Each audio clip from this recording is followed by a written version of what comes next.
La Unión de Jóvenes Comunistas tiene que definirse por una sola palabra: vanguardia. Conjugamos una misma actitud y un mismo lenguaje frente a los problemas esenciales del pueblo. Ahí está, en todas partes donde hay alguien que trabaja, ahí está el partido. Tras los barrotes de la cárcel donde hay miles de compañeros, ahí está el partido, ahí está. La Juventud Comunista no estamos a la defensiva, ni estamos aquí para negociar derrotas. Estamos a la ofensiva, en la conquista de los derechos de la clase trabajadora, en la conquista de la Tercera República, en la conquista del socialismo, en la conquista de esa vida mejor. ¡Despertar! Explotado por los patronos, asesinado por los fascistas. ¡Despertar! Existe una alternativa, los comunistas tenemos una alternativa a este fracaso neoliberal que nos están vendiendo y sin duda vamos a luchar por ella. Sepan que no se van a enfrentar con señoritos, sepan que se van a enfrentar con hombres.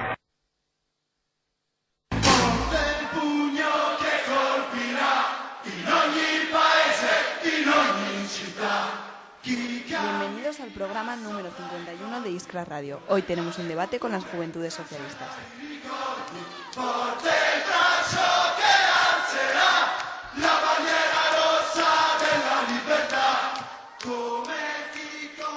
Para ello tendremos como invitados por un lado a Diego Piñeiro, secretario general de las Juventudes Socialistas de Aragón, y a Natalia Salvo, secretaria de organización de las JSA. Y por el otro lado a Jorge Sanz, secretario político de la UJC, y a Guillermo Úcar, militante de la UJC.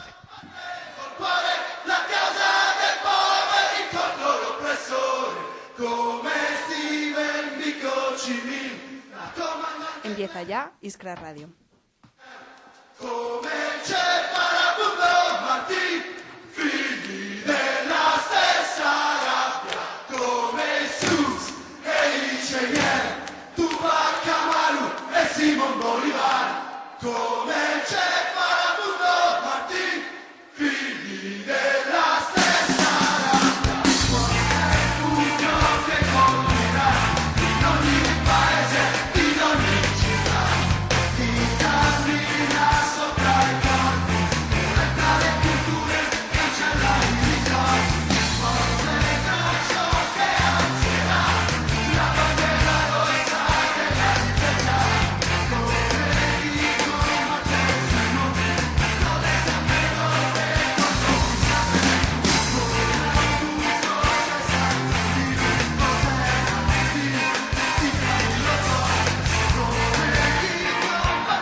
Hemos vuelto, compañeros. El PSOE ha vuelto, compañeros.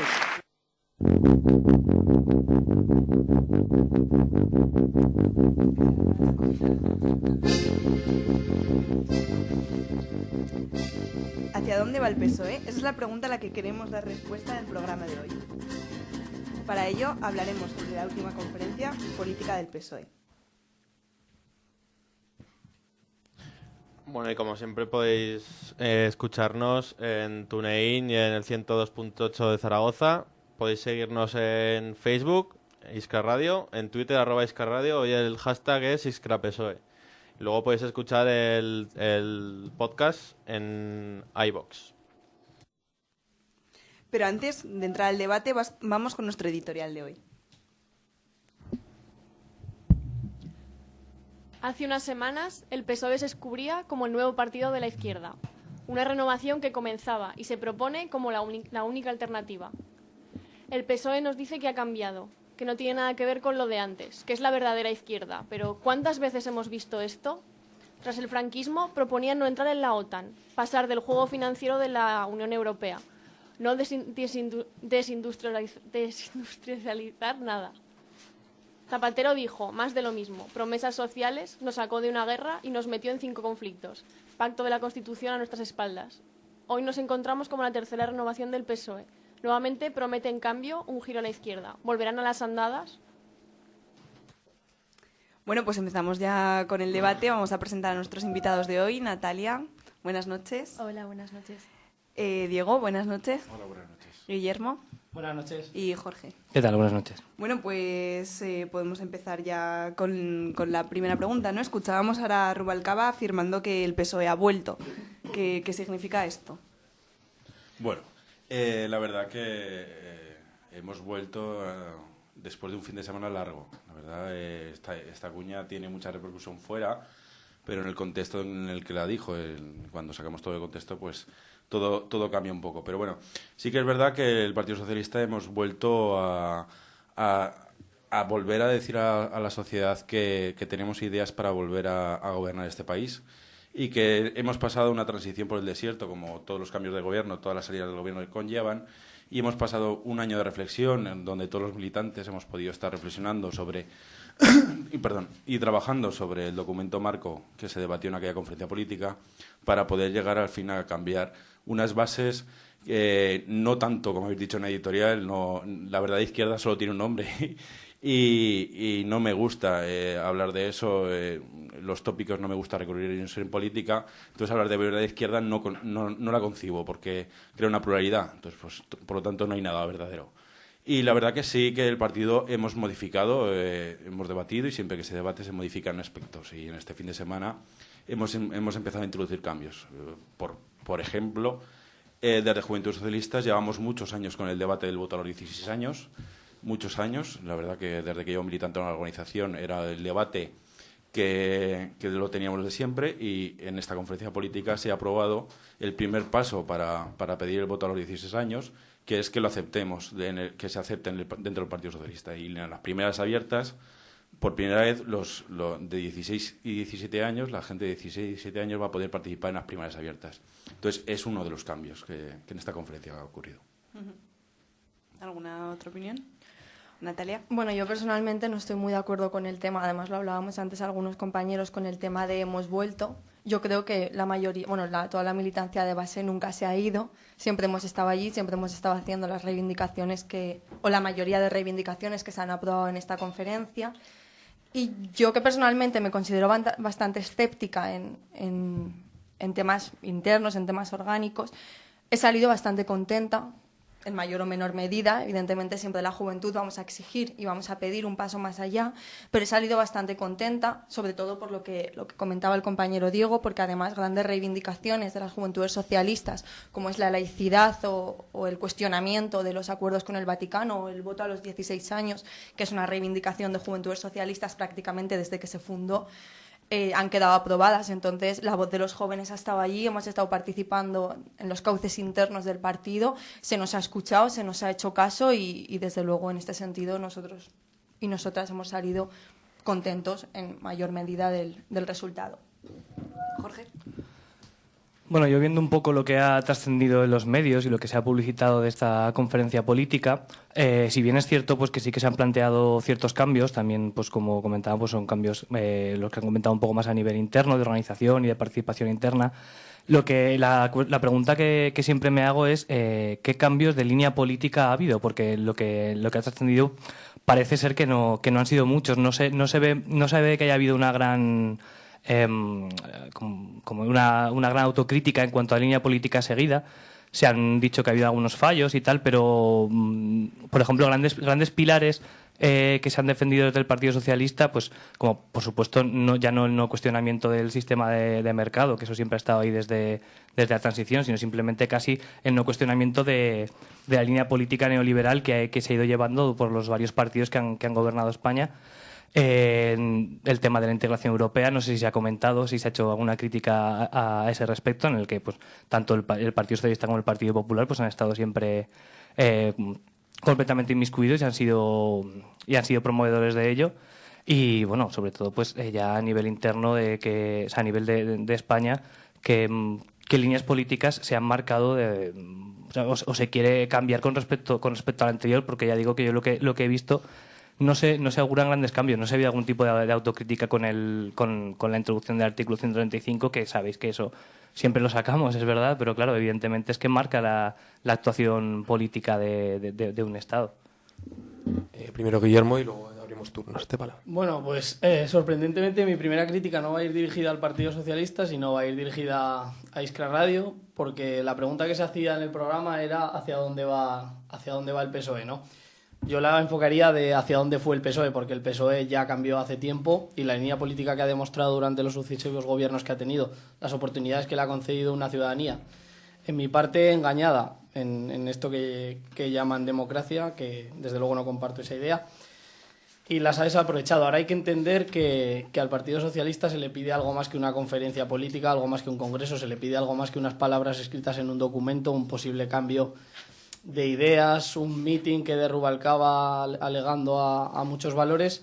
Al Partido Socialista se le exigen ahora mismo, se le exigen hechos, se le exige una política de gobernanza para trabajadores y trabajadoras, que es lo que llevan sus siglas y es lo que hay que entender. Voy a dejar que la compañera y el compañero de Juventudes Socialistas expliquen su conferencia política, porque yo la verdad que he de reconocer que no me he leído los documentos de la conferencia política, entendiendo que son los documentos internos suyos, y en base a lo que defiendan pues iremos avanzando en el debate.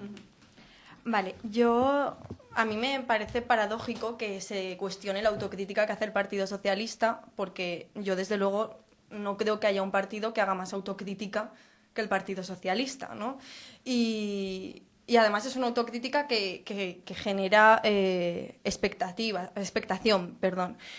En este sentido, se hace una conferencia política, esta conferencia política tiene una repercusión grande, eso no me lo negaréis, por lo tanto la gente tiene expectativas en este partido, la gente espera cosas de este partido, porque si tú no esperases nada, esa conferencia no tendría la repercusión que ha tenido.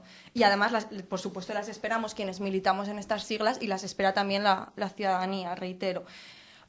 Por ejemplo, el tema de las primarias, que también ha salido. Hasta la fecha que yo sepa, es el único partido que realiza primarias, ¿no?, para elegir a sus dirigentes, porque hace poco tuvisteis el Congreso Federal del partido y únicamente hubo una propuesta. Por lo tanto, este proceso de primarias únicamente lo está haciendo el Partido Socialista.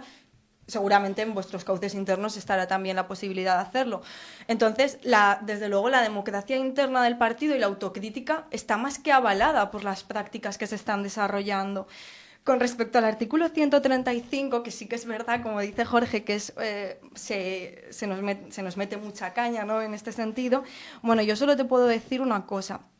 Desde Juventudes Socialistas de España nos opusimos y nos mostramos contrarios a la modificación de este artículo y utilizamos los cauces internos del partido, la participación en los comités federales, para mostrar nuestra oposición al mismo.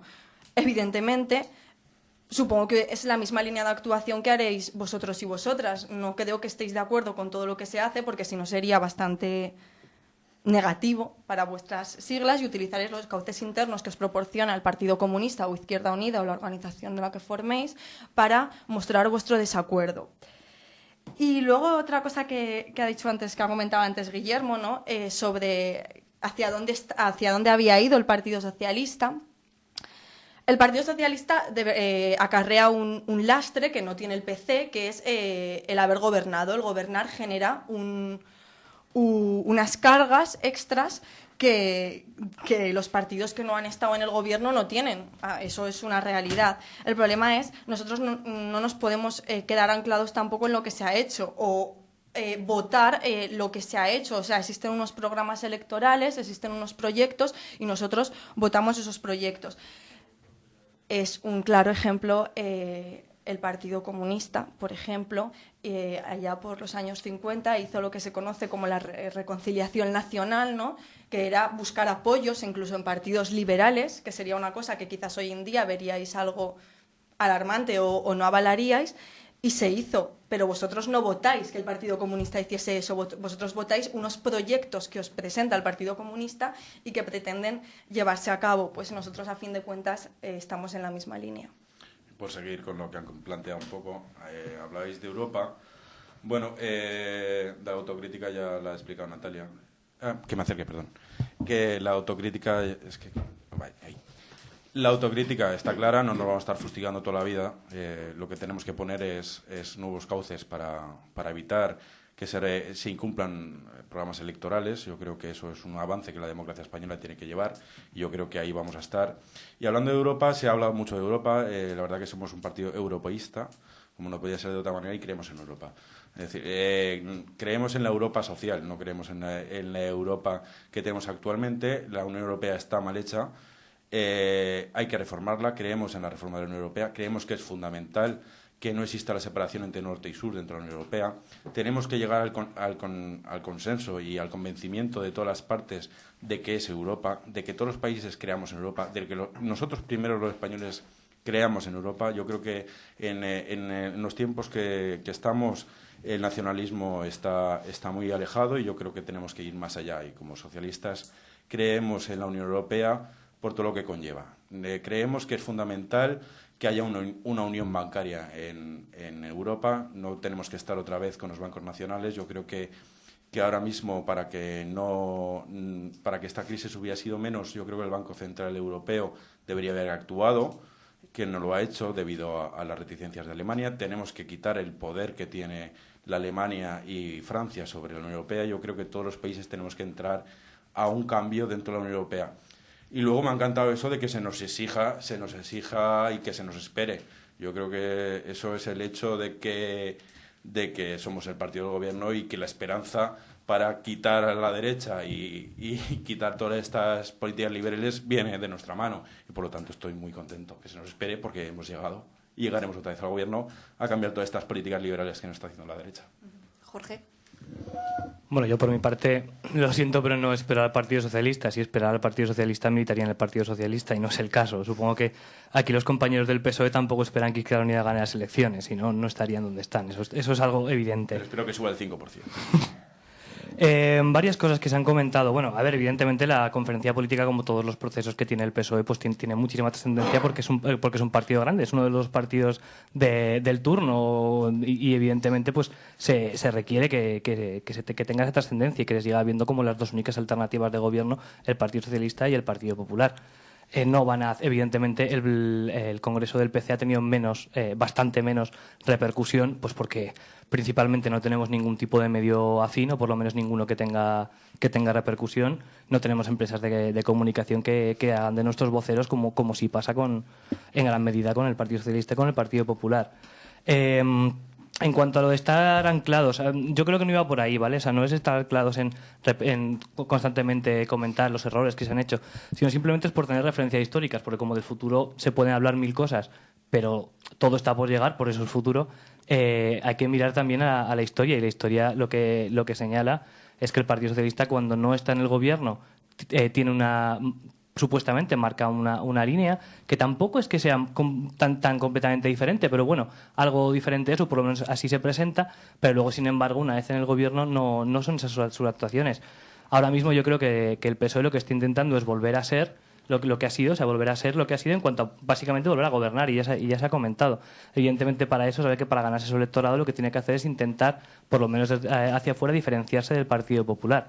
Otra cosa es luego lo que haga, y de programas electorales incumplidos se puede hablar tanto por un lado como por otro. O sea, evidentemente el de Mariano Rajoy quizás sea el caso más flagrante, pero incluso el primero de Felipe González ya se incumplió, y eso ya se denunció en los años 80. Y bueno, por terminar, ya tuvimos un programa específico de Europa y por lo tanto tampoco me quiero extender mucho en este tema, pero vamos, yo creo que es bastante claro que tal y como está configurada la Unión Europea es imposible que exista una Europa social. O sea, el Tratado de Maastricht impide que exista una Europa social apoyado por Partido Popular y Partido Socialista. O sea, los criterios de convergencia también fueron apoyados e instaurados, en este caso más por el Partido Socialista, que era el que le tocaba porque estaba en el gobierno en ese caso. Si hubiera estado el Partido Popular lo habría hecho, yo creo que exactamente igual. Y la Unión Bancaria, el tema del Banco Central Europeo, el Banco Central Europeo ha actuado dentro de los marcos que le marca la legislación europea. Y ha dado, y ha sido, que desde Europa se han hecho los rescates a la banca que los dos partidos han estado tan a favor de utilizar. Todos. No todos, No todos. En el arco parlamentario. Sí, pero todos los partidos del arco parlamentario no han estado a favor de los rescates a la banca. En donde no han afectado a las bancas, todos los partidos han entrado a lo mismo. Es decir, Castilla-La Mancha, Andalucía, Aragón... Nada. ¿Te refieres a partidos en gobierno? No, en gobierno y fuera del gobierno. Es decir, el salvamento a la banca, que yo me refiero a las cajas. No a la banca. No estoy hablando de eso. Vale, perdona. Pues Guillermo. Bueno, lo primero, voy a matizar un poco las palabras porque igual se me ha malinterpretado. En ningún caso espero hechos del PSOE como tal, como persona ciudadana de este país. Espero hechos del PSOE como militante comunista en primer caso, como una de las personas que se moviliza en la calle, como alguien que cree que un programa electoral político puede avanzar hacia otro sistema económico que no es el que vivimos, que ya hemos visto que genera unas cuantas desigualdades. Y bueno, un poco con el tema de haber gobernado o no haber gobernado. Si se le puede achacar al PSOE este tipo de cosas, no es porque queramos y de alguna manera tengamos que excusarnos en la historia, sino porque si el PSOE hubiese gobernado para las y los trabajadores, ahora mismo tendríamos que tener este debate, ahora mismo no tendríamos que achacarle tantas cosas tanto al gobierno de Felipe González como al de José Luis Rodríguez Zapatero, ¿no? Pero más allá de todo esto, ¿cuál es el verdadero problema que tiene el PSOE? A mi parecer, el verdadero problema que tiene el PSOE es que su base social no son realmente las y los trabajadores. Y ojo, con base social no quiero decir las personas que votan el Partido Socialista Obrero Español, porque si hablásemos de ese tipo de base social, el Partido Popular también tiene una base muy importante que son trabajadores. Entonces, con base social lo que quiero decir es para quién gobierna, en quién se apoya. Y el Partido Socialista ha demostrado durante todo este tiempo que se apoya en los grandes capitales, ¿no? A quién saca la cara en los momentos de crisis. Se ha nombrado el artículo 135 antes. ¿Qué ha dicho Zapatero este fin de semana? Muy bien, Zapatero este fin de semana ha dicho básicamente que el artículo 135 fue un acierto, porque de lo contrario tendríamos un gobierno de tecnócratas, que en ningún momento fue presionado y que por lo tanto él, por su propia conciencia política, prefirió pagar los intereses de la deuda anteponiéndolos a los servicios públicos. Esto demuestra claramente que la base social del Partido Socialista es los grandes capitales y que por lo tanto prefieren gobernar para aquellos que más tienen, quitándoselo en este caso a quien menos tiene. Bueno, con lo de la base social, es decir, que nos podemos seguir en el artículo 135, lo podemos decir por activa, pasiva y media, va a seguir lo mismo. Y bueno, la base social, ¿qué te referías hacia quién gobernamos? Hacia quién gobernamos. Pues hombre, yo creo que lo que estamos saliendo a la calle, porque salimos todos ahora a defender un sistema de educación... Ahora, lo has dicho muy bien. Claro, ahora que no gobierna el PSOE. Antes no era necesario lo salir. hemos puesto nosotros. Es que el Partido Socialista ha creado el sistema que se está defendiendo ahora mismo. Las dificultades para la clase trabajadora surgieron antes de empezar a gobernar el PP. Vamos por turnos. Sí. Vale. Sí. Entonces, como seguía, el sistema de becas es un sistema hacia una política a nuestra base social. El sistema de pensiones es una política hacia nuestra base social. Yo creo que hoy en día, si haces una retrospectiva de los 30 años de democracia, yo creo que ahora mismo, afortunadamente, nosotros estamos muy contentos porque hemos conseguido que las políticas que llevamos defendiendo muchos años y que cuando llegamos al poder las aplicamos, ahora mismo estén totalmente consolidadas. Y ya no hace falta estar poniéndose pins históricos de qué se hizo, de se dejó de hacer, solo hay que ver la realidad. Y la realidad es que los estudiantes han tenido beca hasta que ha llegado el Partido Popular. Y las becas es una base social, una política base social. Las pensiones son otra base social. La ley de dependencia, otra base social. Entonces, que la convivencia con los mercados, como utilizando vuestra terminología, en ciertos momentos ha sido excesiva, y el artículo 135 fue un error, las bases del Partido Socialista estuvieron en contra. Del gobierno de Zapatero hablaremos de muchas cosas positivas. La ley de igualdad, como por ejemplo, etcétera, y también de cosas negativas. No nos escondemos a la crítica. Y de los errores se aprende. Y entonces, ni el partido se le pidió la decisión de esa política, fue una decisión totalmente hecha unipersonalmente por el presidente del gobierno. Entonces, por lo tanto, no vamos a estar toda la vida con eso. Nosotros queremos cambiar este país como lo llevamos haciendo 30 años y queremos seguir cambiando el país y estamos en ello. Vale, Natalia, te guardo el turno a ti ahora que me pedías, pero hay que concretar un poco más porque si no vamos a debatir sobre temas muy generales. A ver, vamos a lanzar alguna pregunta concreta. Puedes decir algo tú si quieres de lo que acabamos de decir en breve, para ir así, pero vamos a lanzar la pregunta concreta, que es ¿cómo puede el PSOE proclamarse republicano y a la vez defender que la monarquía continúe en España? Vale. O sea, responde si quieres brevemente a lo que quería responder de lo que se ha dicho y responde a la pregunta. Vale, no, simplemente por cerrar un poco lo de antes, a Jorge no quiero que gane Izquierda Unida porque le estaría mintiendo si le dijera lo contrario, pero desde luego sí que espero que que se cambie la ley electoral y el voto sea mucho más justo. Lo quiero yo y llevamos muchos años exigiéndolo desde Juventudes Socialistas. Con respecto a la repercusión de los congresos y las plataformas mediáticas que pueda existir, yo creo que las redes sociales son la democratización de la información y el congreso la conferencia fue durante todo el fin de semana muy comentada por todo el mundo. Por lo tanto, no creo que únicamente existiese atención por parte de medios de información oficiales. Y un poco también por lo que decía Guillermo de las calles. Antes no estábamos nosotros en las calles, pero tampoco estabais vosotros. Y no estabais vosotros por la sencilla razón... ¿El Plan Bolonia? Por la sencilla razón de que hoy en día estamos defendiendo un sistema educativo que en este país fue, desde luego, Izquierda Unida y el Partido Comunista. Yo personalmente no les voy a restar la importancia que tuvieron, pero las leyes educativas, las políticas de becas se aprobaron con gobiernos socialistas. La ley de dependencia se aprobó con un gobierno socialista. Del tema sanitario, la sanidad pública tiene un nombre en este país que es Ernest Lluch y era un ministro socialista. Por lo tanto, hoy en día, con todos los múltiples errores que haya podido cometer el Partido Socialista en el gobierno, estamos saliendo a las calles a defender servicios sociales que se han aprobado con gobiernos socialistas. Por supuesto, con el apoyo de Izquierda Unida y el resto de partidos del espectro de la izquierda. Y sobre el tema de la República, Juventudes Socialistas de España, en sus estatutos federales, que me hubiese gustado traerlos, pero la verdad es que no me ha dado tiempo a imprimirlos. Pero bueno, he traído el punto, los puntos que tratan este tema, ¿vale? Juventudes Socialistas de España defiende en sus propios estatutos una estructura de república federal, y cito textualmente: como objetivos implantar la estructuración y potenciación del socialismo democrático y el republicanismo en el seno de la juventud en el ámbito ideológico, político y orgánico. Y añadimos la lucha, defensa e implantación de los valores de libertad y republicanos en la sociedad. Además, en la conferencia política, Juventudes Socialistas de España llevó una resolución bajo el título Nuestra convicción, nuestro sueño, la jefatura del Estado elegida entre todos los hombres y todas las mujeres. Y a esto añadimos las declaraciones de Nino Torre, que es nuestro secretario general, que afirmó, España está abocada a ser una república, Juventudes Socialistas nos gustaría que el PSOE defendiera la república. Por lo tanto, la postura de las Juventudes Socialistas con respecto a la república es clara y la hemos defendido orgánica y públicamente. Nosotros defendemos una república federal y la defendemos estatutariamente y la defendemos públicamente. Sí, Jorge. Vale, empiezo con el tema de la República, aunque luego volveré un poco sobre lo anterior. Bueno, yo creo que el por qué el PSOE se declara republicano pero acepta y todavía no quiere que se quite la monarquía, pues tiene una respuesta clara, y es que es uno de las muchas líneas de tipo partido atrápalo todo, que hemos hablado alguna vez.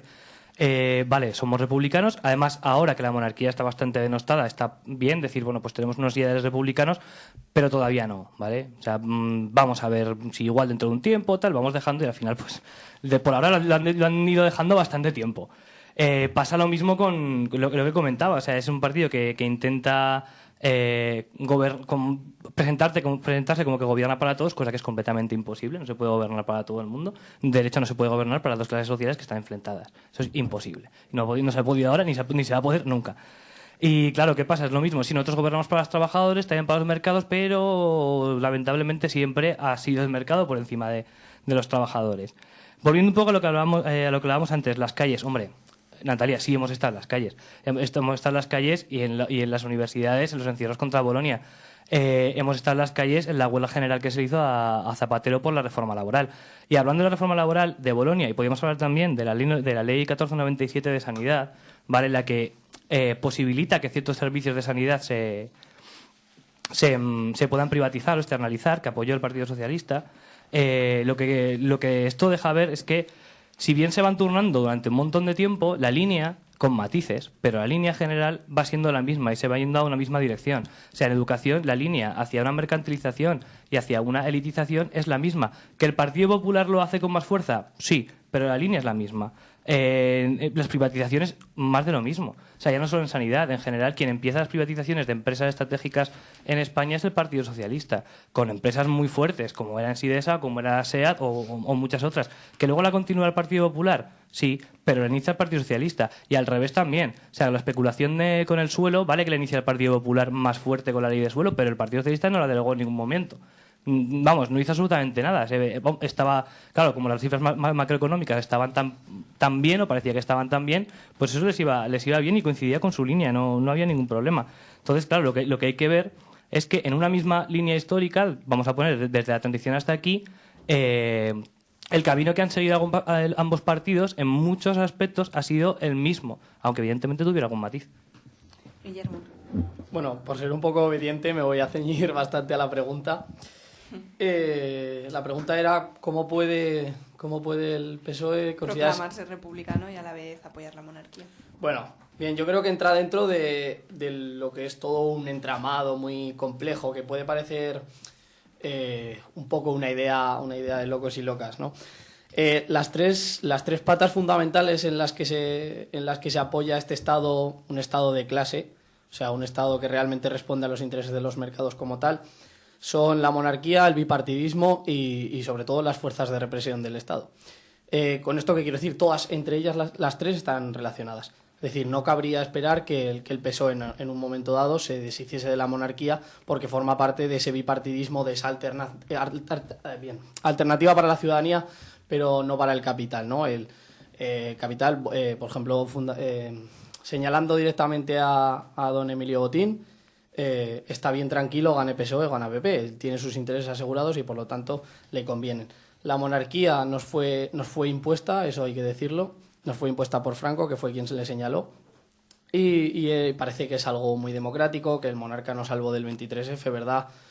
Aquel montaje que se preparó en el Congreso de los Diputados, y por lo tanto es una figura que cabe de esperar que casi todo el mundo respete, y el PSOE no se va a saltar eso, tampoco se va a saltar el callar a las fuerzas de represión. Lo que va a callar va a ser a la ciudadanía que sale a protestar, como vimos, por ejemplo, con el caso del 15M. Por lo tanto, esas son las tres patas en las que se apoya este Estado, y el PSOE, si quiere permanecer ahí, va a tener que tragar con lo que sea. Por eso es por lo que se considera republicano, de alguna manera, para tener cierto caché progresista, pero no en ningún momento va a eliminar al monarca de su constitución. Bueno, con el tema del republicanismo, la verdad que en la conferencia ha sido uno de los debates más polémicos que hemos tenido, por mucho que aquí los compañeros den por asentado muchas cosas, pero ha sido un debate que llevó horas la verdad, y ha sido la primera vez que se ha debatido tan profundamente el tema de la República. La posición de Juventudes ya lo ha dicho claramente Natalia, no tengo que añadir nada más, somos republicanos de fe y de creencia, pero el Partido Socialista, como siempre se ha dicho, es el partido que más se parece a la sociedad, ¿no? Y dentro del Partido Socialista hay mucha gente, y tenemos cristianos, no nos tenemos que fustigar por ello. Yo no soy cristiano, pero hay compañeros que son cristianos, hay compañeros que son monárquicos. Y entonces es un debate que lo tenemos abierto, que no está totalmente cerrado. Lo que salió de la conferencia fue que somos republicanos, pero que cosa que obviáis, pero bueno, se hablaba de los consensos democráticos del 78, que no había que romperlos en la actualidad, y entonces el tema republicano es algo que está y que seguirá, y que el Partido Socialista ni es monárquico ni es republicano como ente, porque respetamos las decisiones de los órganos nuestros y por lo tanto salió el consenso en ese apartado. Pero os digo que estamos en el camino y que hay que tener una cosa clara, que la tenéis que tener clara vosotros y nosotros, que la república no puede llegar impuesta como llegó la monarquía. La república tiene que llegar por el consenso de todos los ciudadanos y tenemos que conseguir y tenemos que hacer pedagogía. Los dos, nosotros y vosotros, tenemos que hacer la pedagogía juntos para conseguir que esa mayoría pida la república. Porque no serviría de nada que aquí nos envolvamos todos en banderas republicanas si no conseguimos que el de enfrente vea que la solución es la república y que la monarquía es algo que está caduco. Entonces es donde tenemos que focalizar el trabajo. No serviría de nada que nos pongamos aquí el pin de más republicanos o no si no conseguimos el fin. Y yo creo que ahí sí que tenemos la unión y tenemos que buscarla y tenemos que convencer a la derecha que tiene que votar por una república. Porque no se nos puede llenar la boca de demócratas, y hay que decirlo bien claro, no podemos estar hablando de que somos o no demócratas, de los que se dicen demócratas y luego negarse a que la jefatura de Estado se vote. Entonces, pues bueno, podemos seguir con el tema del republicanismo o no, pero vamos, eso está bastante claro. Y luego, lo de los 3 pilares, tal, no voy a entrar en el tema de la policía y tal, solo te digo que si nos siguen votando 10 millones de españoles, seguiremos gobernando. 10 millones de españoles. 10 millones.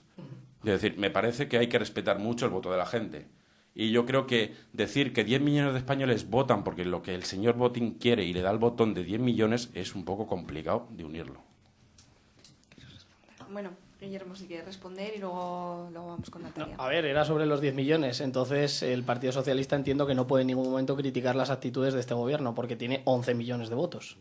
Sí, nosotros criticamos porque no estamos de acuerdo con sus políticas, pero tienen la legitimidad del voto de los españoles. Vale, o sea, ¿crees que Rajoy tiene la legitimidad suficiente para no, imponer su para dogma? Cumplir su programa electoral, que no lo está haciendo? Vale. Natalia.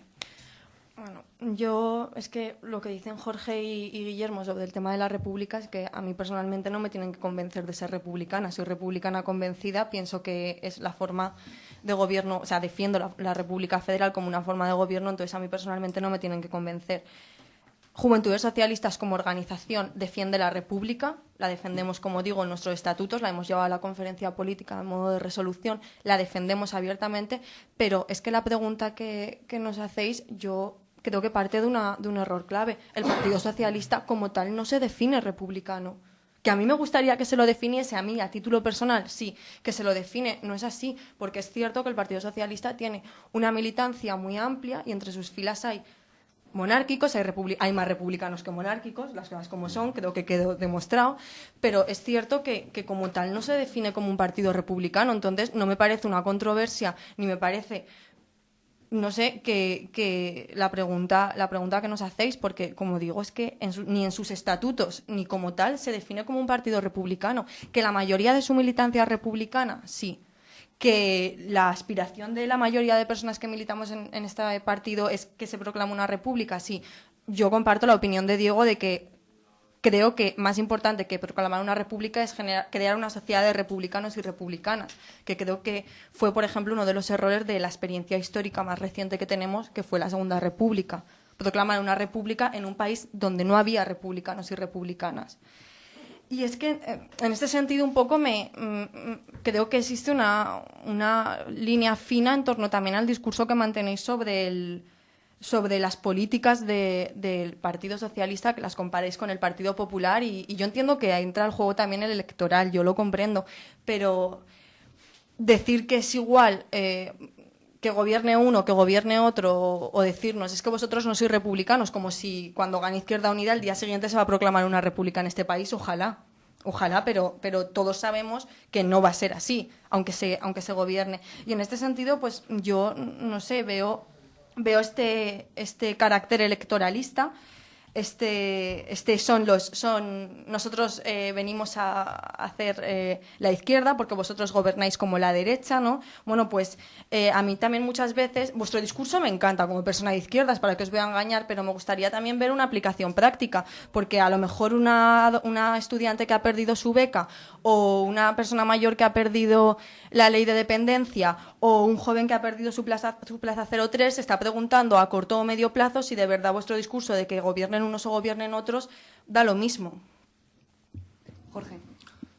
Yo vuelvo a reafirmarme. No digo que sea exactamente lo mismo, pero que sí que lleva una línea política macro bastante parecida y bastante igual, pero que es así, como tiene que ser así en cualquier tipo de sistema que se base en un turno entre dos formaciones que no pueden ser muy diferentes, porque si no existía ese tipo de turno. Pasaba con el sistema de la restauración en España y pasa con el turismo de partidos en Estados Unidos y en todos los sitios donde hay un sistema de turno. Es más, es que una de las cosas que se pretende en la transición es crear ese tipo de sistema para España, al modo que ya estaba pasando en muchos otros países de Europa o lo que se considera países occidentales. En cuanto a lo de crear una conciencia republicana, está claro, tenéis toda la razón. Evidentemente nosotros no creemos que sin conciencia republicana pueda haber un Estado republicano. Eso cae de cajón. Pero ahora, la Segunda República no llega sin conciencia republicana, más que nada porque las candidaturas republicanas de las elecciones de abril del 31 ganan. ¿Vale? Entonces, eso quiere decir que hay una conciencia mayoritariamente republicana. No, es innegable. Otra cosa es que el gran capital español, por supuesto, no era republicano y tiene bastante fuerza. Igual que la tiene ahora. Y cuando hablo de gran capital, no me refiero también a empresas de comunicación, a todo tipo de grandes empresas que apoyan a ambos partidos de una forma o de otra. Evidentemente, eso condiciona también un voto. Por eso los dos grandes partidos son los que más votos tienen, entre otras cosas. Yo no quiero aquí convenceros ni deciros que sois más o menos republicanos ni convenceros de que lo seáis. No me estoy metiendo con vuestras creencias particulares. Estoy hablando del Partido Socialista y de las actuaciones del Partido Socialista. Y hablando del consenso del 78, el consenso del 78 está roto de facto. O sea, yo creo que, gran parte de la izquierda se acepta más o menos ese consenso en aras de un cierto bienestar social, ¿vale? De construir lo que se ha llamado el estado de bienestar. Eso está completamente fracturado. Evidentemente, yo creo que no se ha roto solo ahora con el gobierno del Partido Popular, sino que ha llevado...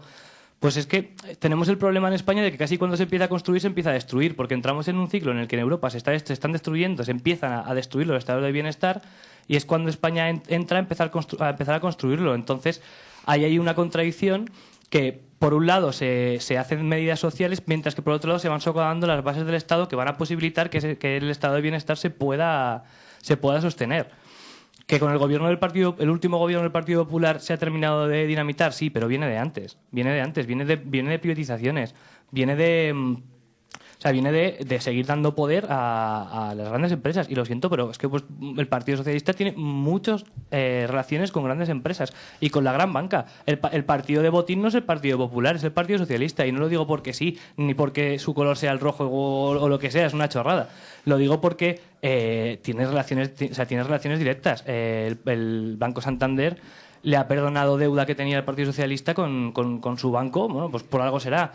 María Teresa Fernández de la Vega, en el año 96, poco antes de las elecciones que gana Aznar, si no recuerdo mal, dice específicamente, siendo ella secretaria de Estado de Justicia, que al señor Botín no se le investigue por un caso de fraude fiscal que era más que evidente. O sea, las conexiones están ahí. Luego, con empresas de comunicación, la ligazón del PSOE con Prisa, aunque en algunos momentos, evidentemente, algunos medios de Prisa le hayan dado cera también, pero es más que evidente. Bueno, lo de macro, son varias cosillas. Lo de macro, la macroeconomía y tal, está claro que hay que cambiar las cosas y, empezando por lo de que en España siempre construimos cuando en Europa se está destruyendo. Es que es paradójico, pero cuando gobierna la izquierda en España, en Europa gobierna la derecha. Y cuando gobierna la izquierda en Europa, en España gobierna la derecha. Pero bueno, eso es un poco... pero para todas estas teorías tenemos que hablar de Europa. Es decir, no podemos estar hablando de macroeconomía desde una posición de España. Yo creo que ahora mismo es una locura. Y yo creo que donde el trabajo hay que hacerlo es en Europa. Y una cosa es lo que nos gustaría ser y otra es lo que es. Porque la realidad, luego, al fin y al cabo, aquí en Zaragoza son 800.000 habitantes y que hacer que los 800.000 habitantes piensen igual es imposible, sí que hablar de los millones de europeos es muy complicado. Entonces, tenemos que buscar en las políticas globales de Estado, que se denominan, o de Europa de Estado, tenemos que buscar el consenso para que haya una tónica normal y general. Y tenemos que tener siempre claro que habrá puntos de cesión. Es decir, en la democracia no se puede entender si no hay cesión. Es es una cosa básica. A todos nos gustaría implantar nuestro dogma y nuestra práctica al 100%, pero vamos, eso es imposible, como pasa en nuestra asociación de vecinos o como pasa en el club de fútbol de nuestro barrio. Son cosas imposibles. Hay que buscar consenso. Hay que hay los errores con los bancos. Pues bueno, yo tampoco me voy a poner aquí a la deuda que se condona a Izquierda Unida al Banco Popular. No voy a decir que la gran banca popular está en manos de Izquierda Unida, y es así, se ha condonado millones de euros a Izquierda Unida. Es decir, tenemos que hablar de la financiación de los partidos. Tenemos que hablar de la financiación para evitar este tipo de cosas. Tenemos que hablar de la financiación de los partidos para evitar que venga el banco y nos dé un crédito a coste cero al partido político, porque en el momento que un banco te da un crédito a coste cero y los da a todos los partidos que hay en España, ha pasado en todos los ámbitos, todos tienen casos, entonces estás en manos de ese banco. Y eso es lo que hay que cambiar. Y hay que cambiar la ley de partidos. Y hay que hablar claro que los partidos políticos deben de tener financiación exclusivamente pública. Pública. No tiene que haber financiación privada. La financiación privada tiene que ser eliminada de la financiación de los partidos y de los sindicatos.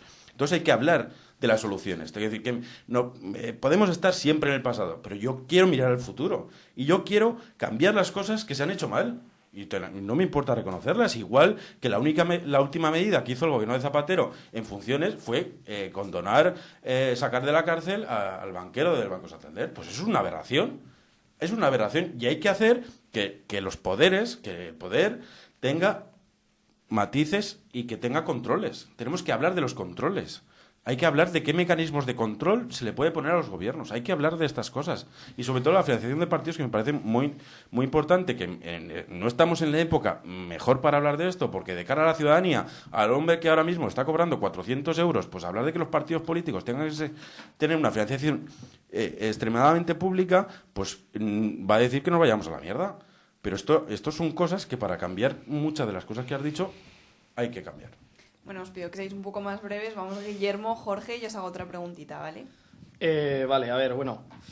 Yo la verdad es que quería ceñirme otra vez al tema de la República, que era sobre lo que estábamos hablando, pero salen tantas cosas que yo lo siento, pero voy a contestar muy sintéticamente a varias cuestiones que se han hablado de democracia. La primera que ha dicho Diego era que democracia es cesión. El grave problema que existe cuando decimos esto es que hasta ahora solo hemos visto ceder a la clase trabajadora, que es la que... Cesión no, ha dicho consenso. Y No, que has dicho cesión, que el consenso lleva cesión. Conlleva una cesión. Claro, el problema... Si tú y yo tenemos que llegar a un entendimiento, yo tendré que ceder parte de mi postura y tú de la tuya, si queremos sacar algo en común. El problema, y a lo que voy, es que durante ceder en ese aspecto. desde el 78 yo solamente he visto ceder a la clase trabajadora, que es la que está viendo mermadas sus aspiraciones y sus condiciones de vida. Entonces entiendo que a partir de ahí no existe democracia. Más allá, si vamos al hecho de lo que significa democracia, que etimológicamente es poder del pueblo. Y por pueblo yo entiendo una mayoría. Y el problema es que en España no gobierna esa mayoría. Esa mayoría no tiene las herramientas políticas para gobernar. También se ha hablado de los métodos de control. Bueno, un gran método de control es que la democracia y la política no se base en votar cada 4 años. Ese es el mejor método de control que existe.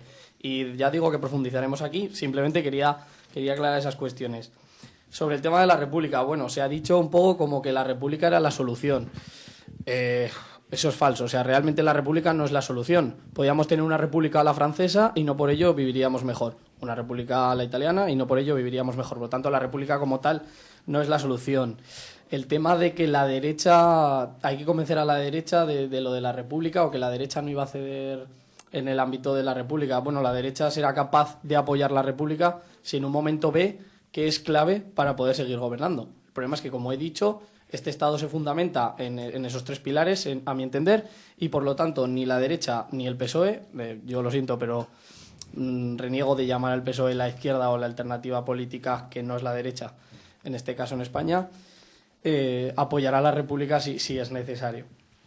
Y cuando se ha hablado de que si gobierna Izquierda Unida, que bueno, es la fuerza política en la que yo confío para cambiar España, si gobierna Izquierda Unida, al día siguiente habrá una repúblilia. Hombre, yo no sé si va a ser así. Lo que sí que te aseguro es que si gobierna Izquierda Unida va a haber un proceso constituyente, una apertura democrática que permita a todas las personas de este país a elegir algo que no pudieron elegir. Y es que es lamentable que en este país haya gente que con 40 años o con 45 no haya podido votar una constitución y no esté pudiéndose tomar las decisiones políticas lleva. Entonces, si Izquierda Unida gobierna, no habrá una república al día siguiente, pero sí un proceso constituyente, y será el pueblo el que elija si quiere tener una república más allá, ya digo, de una república a la francesa o una monarquía como la que hemos tenido hasta hoy. Jorge. Sí, rápidamente. Bueno, me pasa como me pasó la otra vez que debatimos, que decís algunas cosas con las que estoy muy de acuerdo, y bueno, es que a veces escuchas a mucha gente del Partido Socialista y dices, coño, pues hay cosas que, bueno, parece ser que está bien. El problema es que está bien mirar hacia el futuro, pero como no tenemos referencias del futuro todavía, lo que hay que contrastar son el discurso que se lleva cuando el PSOE es oposición y cuando no es oposición. O sea, hablamos de la financiación de partidos. Si en algún momento vuelve a gobernar el Partido Socialista, veremos si cambia y de qué manera cambia la financiación de partidos.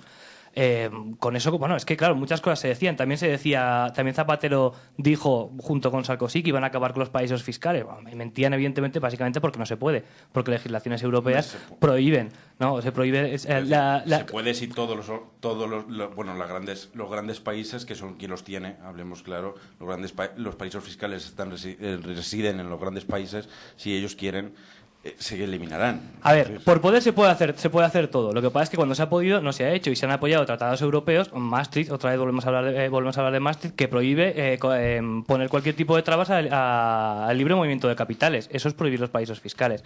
Y luego, por terminar, cuando hablas del consenso, a ver, consenso, pues es una palabra que en el imaginario es bastante bonita, incluso podría ser bonita si fuera real, pero es que un consenso entre desiguales no se puede dar, porque siempre es una imposición del fuerte al débil. Y en una sociedad en la que una minoría que controla la economía impone todo el resto de políticas de cualquier tipo a la mayoría social, no puede haber consenso posible. O sea, solo puede haber en algunos momentos en los cuales la mayoría, los trabajadores y trabajadoras, tengan suficiente fuerza como para poder defenderse y avanzar un poco, pero siempre están en plano de desigualdad. Siempre han estado en plano de desigualdad, por lo tanto un consenso como tal no es posible. No es posible un consenso cuando las posiciones están enfrentadas. Para que hubiera consenso, habría que eliminar las posiciones enfrentadas. Bueno, vamos ahora con un pequeño descanso, escuchamos una canción y continuamos el debate.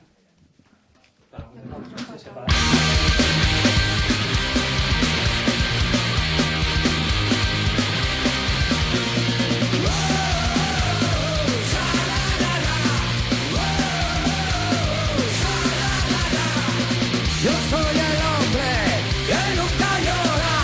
Yo soy el hombre que no perdona. Soy el macho mimado. Yo soy el macho herido. Soy el macho agotado. Soy el macho perdido. Hay que odiar. Soy un hombre. Hay que odiar. Soy un hombre. Quiero más muerte y sexo. Dame más sexo y muerte.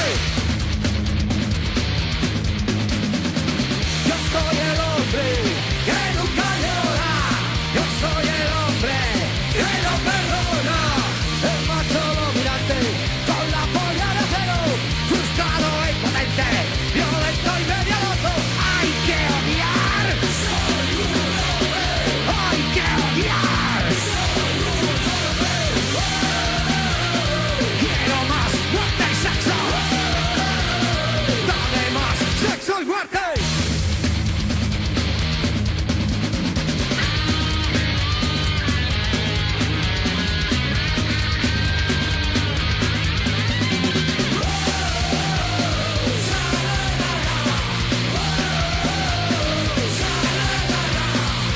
Yo soy el macho herido, con la polla de acero. Soy el macho perdido, violento y medio loco. Quiero más muerte y sexo. Dame más sexo y muerte. Quiero más muerte y sexo. Dame más sexo y muerte.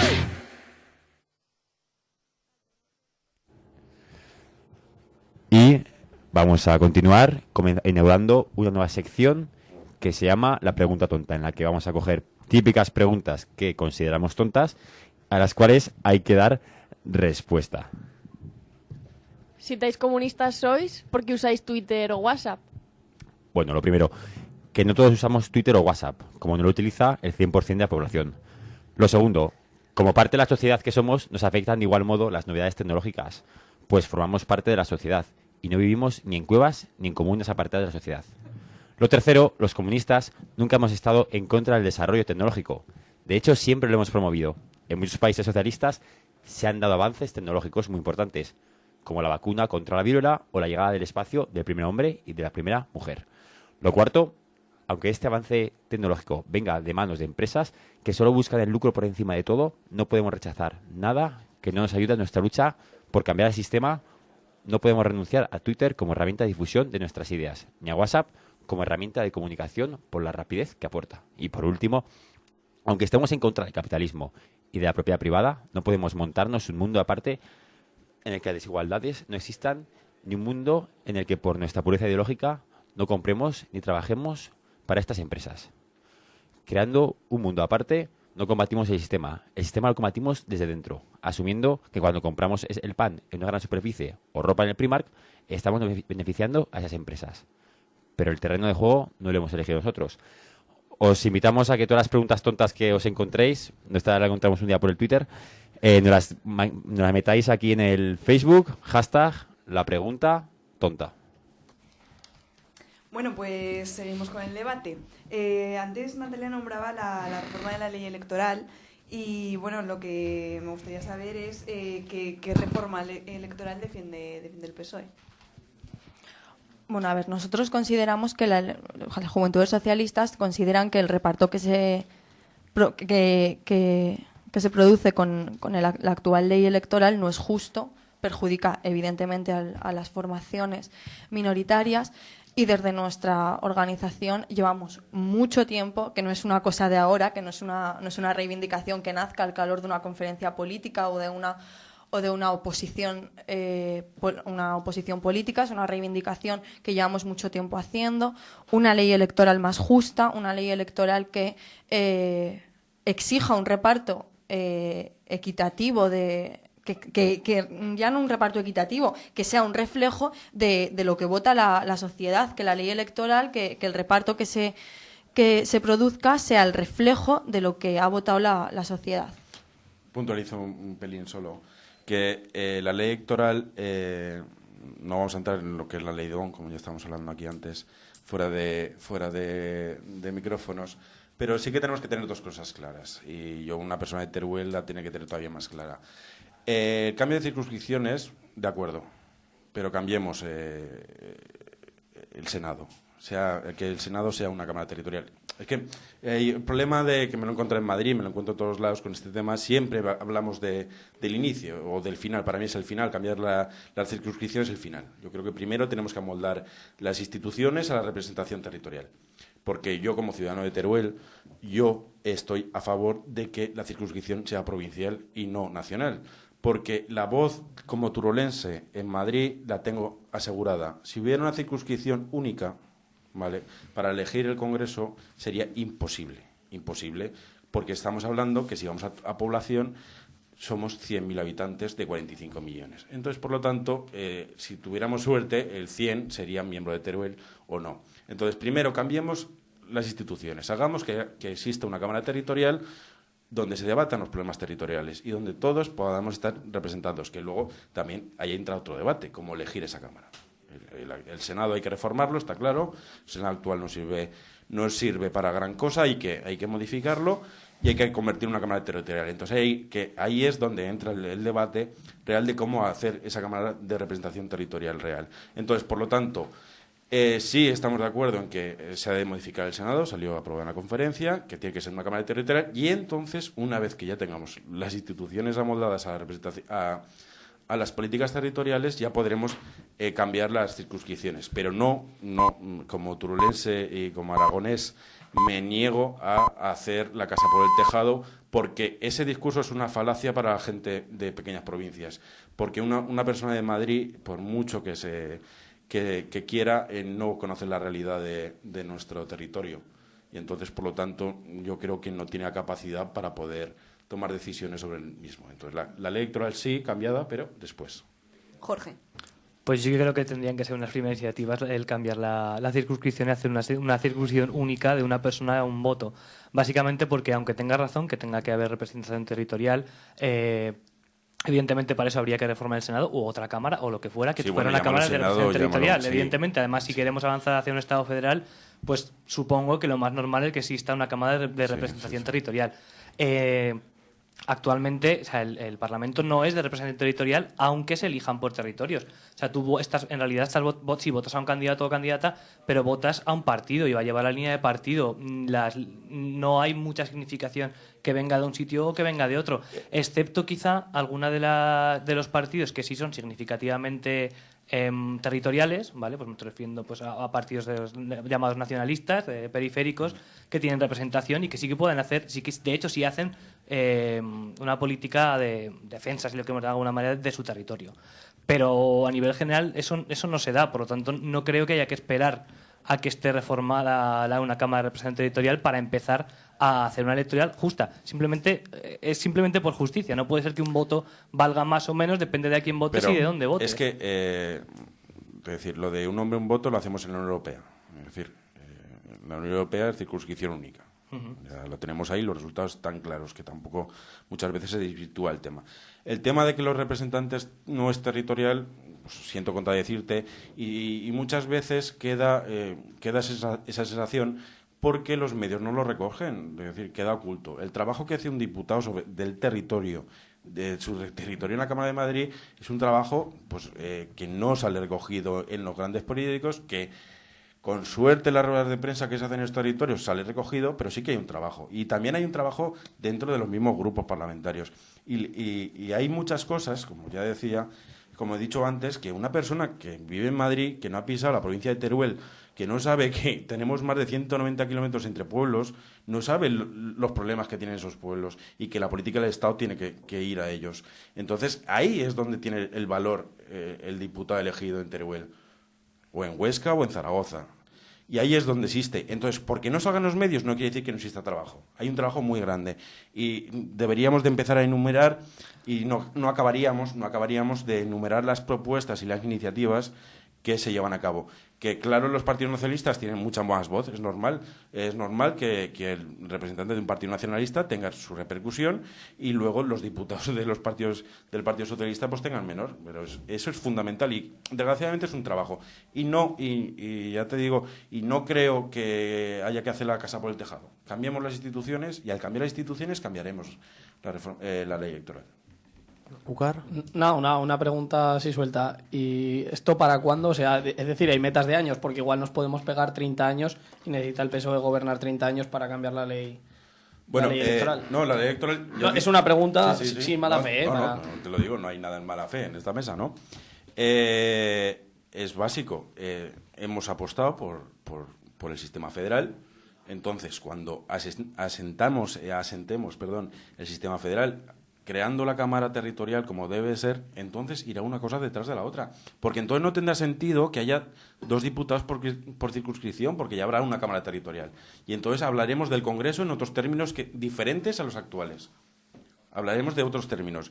Pero no podemos reformar la ley electoral porque esa es la falacia que desde Madrid y desde las grandes urbes se nos intenta vender, porque nos quedaremos sin representación, nos quedaremos sin defender la voz de nuestra tierra. Y esto es fundamental. Entonces, sistema federal, sí, y lo hemos aprobado. Y creemos que el sistema de autonomías hay que reformarlo. Y hay que reformarlo hacia un modelo federal, está claro.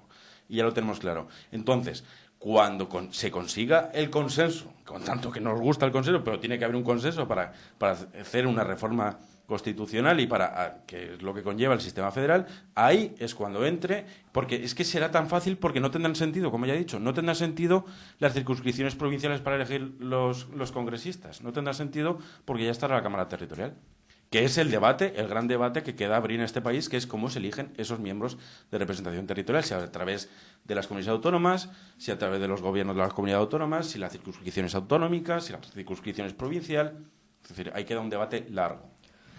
Jorge. Bueno, yo sigo pensando que no creo que haya que empezar primero por una cámara territorial. Es más, se pueden hacer 2 cosas a la vez y no habría ningún problema. Y aún así, hay que tener en cuenta el por qué tenemos la ley electoral que tenemos con las circunscripciones que tenemos. Básicamente, esa ley se hace, bueno, se pone así porque se estaba estudiado que sociológicamente las circunscripciones más pequeñas tienden a votar a la derecha y está configurada de una manera para que favorezca, primero, evidentemente, un bipartidismo y segundo, y muy importante, las candidaturas de derechas. Y además, si lo ves en general, casi siempre donde toda la historia electoral en España las circunscripciones pequeñas han tendido a votar a la derecha y por eso una de las razones el mundo rural en general tiende a la derecha. Sí, tiende a la derecha, podemos analizar la demografía del mundo rural y por qué ha tendido a la derecha, porque se eliminó a la izquierda del mundo rural y entonces por lo tanto es normal que tienda a la derecha. Que el modelo inicial se intentó no que hubiera bipartidismo, no.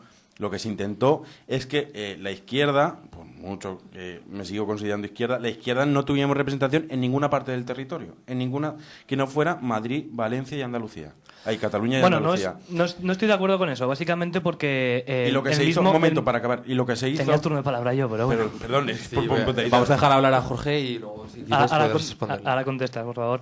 Lo que estaba comentando, yo creo que sí que se hace por eso, básicamente porque el mismo Fraga en su proyecto que él tenía en mente, bueno, que dijo y que ha dicho, bueno, que dijo en varias ocasiones, es que él quería crear un sistema en el cual existiera un partido socialista, no sé el PSOE u otro, pero un partido que pudiera hacer de turno, siempre y cuando no cuestionara el sistema de mercado ni socavara las bases sobre las que él quería fomentar su Estado.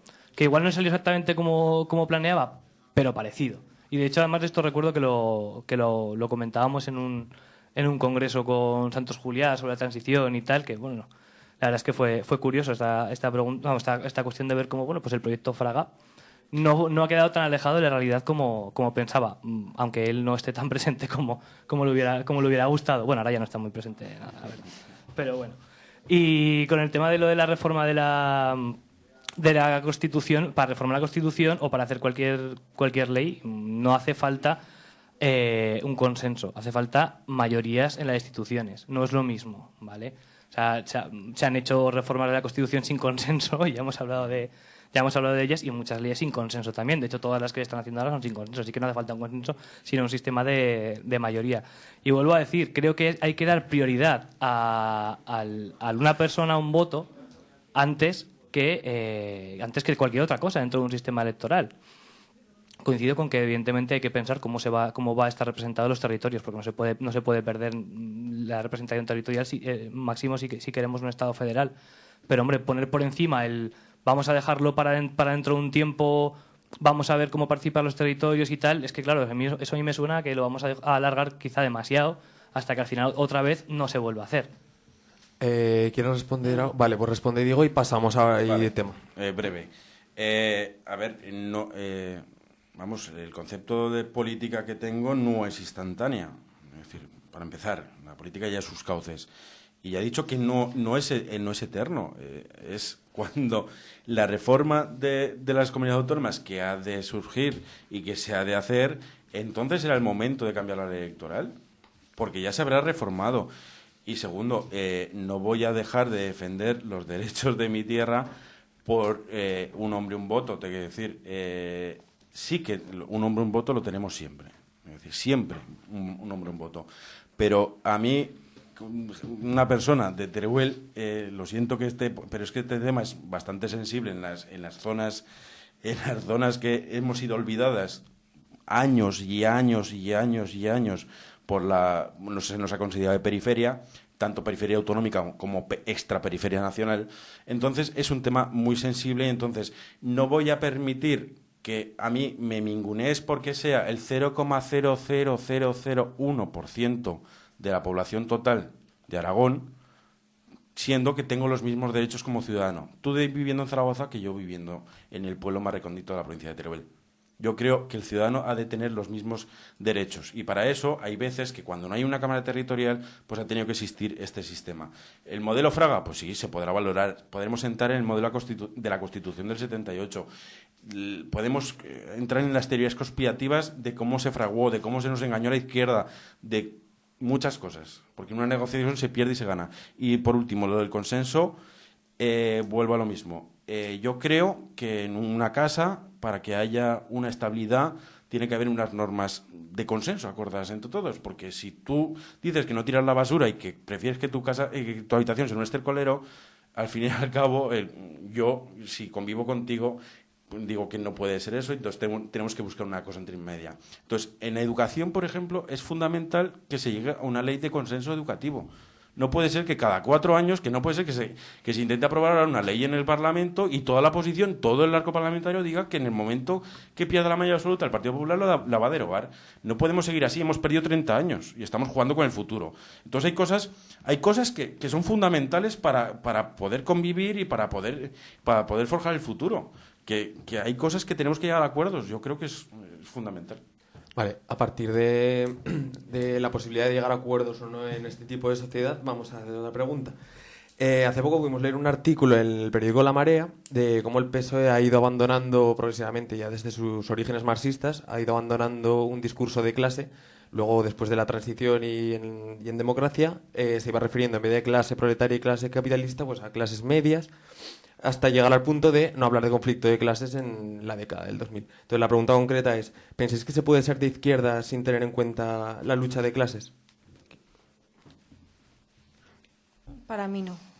Yo ya lo manifesté la otra vez que estuve y lo tengo claro. Yo, no sé, además, muchas veces, así en plan, cuando nos dicen la socialdemocracia, yo no me considero socialdemócrata, yo me considero socialista demócrata y además defiendo como política social, como política económica, un marxismo humanista y lo tengo claro. Yo entiendo que... ¿Puedes explicar un poco, detallar qué es marxismo humanista? No, por si los oyentes que nos escuchan quieren saber qué es exactamente no, eso. O sea, yo defiendo que el mundo está dividido, como efectivamente has dicho, en una clase de trabajadores y en una clase, en términos marxistas, de poseedores de medios de producción, y dentro de este sistema lo que hay que buscar es no sé, llámalo consenso, llámalo X, pero desde luego entiendo que las políticas que tiene que desarrollar el Partido Socialista son políticas encaminadas a la mejora de las condiciones de la clase trabajadora. Es simple. ¿Quién quiere contestar? Bueno, yo obviamente tampoco creo que se pueda ser de izquierda sin tener en cuenta la lucha de clases. Como la pregunta hablaba un poco del lenguaje del PSOE, bueno, más que el lenguaje podemos estar utilizando lucha de clases y luego realmente no creer en ella, o podemos estar hablando de ser socialistas y no serlo, que es muchas veces lo que le pasa al PSOE. Bueno, pues es que no hace falta ir a la década de los 2000 como habéis comentado, sino que, bueno, en 1991, allí, fíjate, acababa de nacer yo, bueno, incluso antes de haber nacido yo, Carlos Olchaga, que era ministro de Economía del gobierno de Felipe González, escribió un artículo, y en ese artículo lo que consideraba es que el Estado simplemente tenía que el Estado asegurarse de 3 cosas: de la política exterior, o sea, de todo lo que eran diplomacias y del ejército, de las fuerzas de seguridad del Estado y luego de los tribunales. Pues bien, esta teoría, que desde luego no es para nada de izquierdas, para nada socialdemócrata y mucho menos socialista, solo falla en una cosa con la teoría de Adam Smith, que es el que realmente creó el sistema capitalista, bueno, uno de los creadores, por así decirlo. Y es que en la teoría de Adam Smith se cambiaría tribunales por obras públicas y bastaría. Por lo tanto, decir que hasta la década de los 2000 se mantuvo un lenguaje o unas ideas no es del todo cierto, porque ya en 1991 veíamos cómo se estaba liberalizando el PSOE, o sea, transformándose al puro liberalismo, y por lo tanto el lenguaje cambió mucho antes. Jorge. Bueno, yo no es que solamente crea que no se pueda ser izquierda sin reconocer la lucha de clases. Es que la lucha de clases no es que haya que reconocerla, es que existe y punto. No hay más, ¿vale? Luego otra cosa es que haya estrategias para que eso no se visibilice. Pero no solo es que haya que ser izquierdas, es que los de derechas, quien controla los medios de producción sabe perfectamente que la lucha de clases existe, y lo han dicho, y van ganando, y lo han dicho. O sea, es que eso es algo que es obvio, que durante muchísimo tiempo hay un discurso interclasista, por cierto, llevado a cabo por todos los grandes partidos europeos, para precisamente a aquellos al electorado que se considera de una tendencia socialista o de izquierdas, pues que disfrazarle un poco las políticas que se están haciendo, y por eso pues empieza a obviar el discurso de clase y a hablar de pues las clases medias, pues eso, del consenso y de aquí todos somos amigos, y de que si gana la empresa tú también ganas porque te vas a beneficiar, y todas estas cosas. Pero que, a ver, a mí lo que más me fastidia de todo esto es quienes han impuesto ese discurso saben perfectamente que es mentira, pero les sirve, y quienes se lo han creído pues era quienes estaban siendo perjudicados por él. El tema de las clases medias, estoy de acuerdo que ahí se cayó en la falacia totalmente, y fue una victoria del capitalismo más brutal que todo el mundo se considera clase media. No, esto no lo podemos obviar. Tú hace 5 años tú salías a la calle y preguntabas a cualquiera y todo el mundo decía, yo soy clase media. ¿Usted cuánto cobra? 800 euros. Bueno, clase media baja. Entonces, y eso es una victoria, porque realmente se juega mucho con el léxico. Es cierto que a lo mejor la izquierda también lo tenemos que hacer mirar un poco. Cómo la derecha y los medios de comunicación introducen mensajes dentro de la sociedad de una manera totalmente civilina y consiguen que se acepte. Entonces yo creo que debemos la pérdida de este tema de la consideración de clase media y de la lucha obrera, etcétera, yo creo que ahí deberíamos de hacernos un pequeño replanteamiento. Yo creo que tenemos que ir al joven de 17 años que está ahora desgraciadamente en el paro, o que estaba en una obra, y ir y decirle que es clase obrera, a lo mejor te mandaba a cascala. Yo creo que tenemos que hacernos mirar por qué hemos dejado de conectar con todos, Es decir, porque si no vosotros tendríais millones de seguidores con ese discurso y no los tenéis. Entonces yo creo que tenemos que mirar un poco que los discursos del año 30 no sirven en el siglo XXI. Y entonces tenemos que hacerle ver a la gente que realmente está siendo engañada. Entonces yo creo que ahí es donde deberíamos de mirarlo. Y yo creo que el léxico se está viendo. La manipulación de la sociedad entra por la palabra y el cambio de concepto. Y yo creo que se ha conseguido durante estos años que el yo de la clase media ha sido lo más significativo, y era así, y todo el mundo se considera clase media. Entonces, en el momento que una persona ya se cree algo que no es muy complicado de hacerle ver que está enfrentada a algo. Entonces, yo creo que ahí está hay uno de los pilares del error. Luego, es cierto, no está ahí la historia para reconocerlo, de una cosa que no podemos presumir los socialistas es de nuestros ministros de Economía, pero bueno, eso es así. Luego también te digo que antes, es que ya lo uno con lo de antes, que me he quedado antes sin contestarte, en Extremadura no habéis aplicado el programa electoral y habéis apoyado a la derecha. Es decir, sabes que no se ha apoyado a la derecha. Sí, gobierna la derecha. No porque se apoyara, porque se abstuvo. Bueno, hay muchas formas de apoyar. Hay muchas formas de votar. Claro, puedes hacer un pacto de gobierno como en el País Vasco. A mí, mira, yo tengo una cosa clara. Yo antes que gobierne la derecha, que gobierne cualquiera, pero que no gobierne la derecha. Y vosotros, en el odio retroactivo histórico, es más histórico que real, que se tiene hacia el PSOE, habéis preferido que gobierne la derecha y que los extremeños sufran las políticas de derecha antes de entrar a un pacto de gobierno, como se ha entrado en Andalucía, que ahí no ha habido problema. ¿Y los pactos de PSOE y PP en muchos aspectos de la política española? ¿No ha habido pactos de PSOE y PP? Artículo 135. ¿Y en comunidades autónomas? ¿Cuáles? Joder, Navarra estuvo gobernando con UPN, en el País Vasco se estaba gobernando con el PP y PSOE. En Navarra ya no gobernamos con UPN. No, ya no, se estuvo gobernando. Se rompió el pacto. Se rompió el pacto. Sí, es que a ver, estamos hablando... Se rompió el pacto porque UPN impuso su programa electoral antes del consenso. Sí. Bueno, que yo entiendo que el juego de la pinza os ha dado una candela. Hombre, a mí me estáis sacando a Solchaga, no voy a sacar la pinza y no la he sacado todavía. Os dio una vidilla interesante, porque lo habéis utilizado siempre para criminalizar que Izquierda Unida apoyaba al PP. Y hecho que no es cierto, olvidando completamente todos los tipos de pactos que ha hecho PP y PSOE. Nos olvidamos de los pactos que han hecho PP y PSOE reales, de aplicación de políticas. Ojo, que no es lo mismo que lo que hizo Izquierda Unida en su momento, lo que optó Anguita en su momento, que era no apoyar a una de las dos derechas, que es lo que dijo. PSOE y PP están en aquella orilla, no creo que sea lo mismo, pero están en aquella orilla y no tenemos nada que ver con ellos. Tienen su tipo de política y no tenemos nada que ver con ellos. Por lo tanto, Anguita fue una estrategia inteligente decir que no. Llegar a un diputado en la estrategia de Anguita. No, Anguita lo siento, pero sí, no. Bueno, decir dónde acabó. Bueno, donde acabase Anguita, bueno. Y a lo que íbamos, que una cosa que me ha parecido muy interesante que diga Diego, lo que pasa es que no ha pensado que se le puede volver la contra, ¿no? Ha hablado de cómo el capitalismo consiguió introducir en la cabeza de la gente lo de la clase media. Es decir, reconoce que el capitalismo tiene sus aparatos ideológicos de dominación. ¿Lo consideras?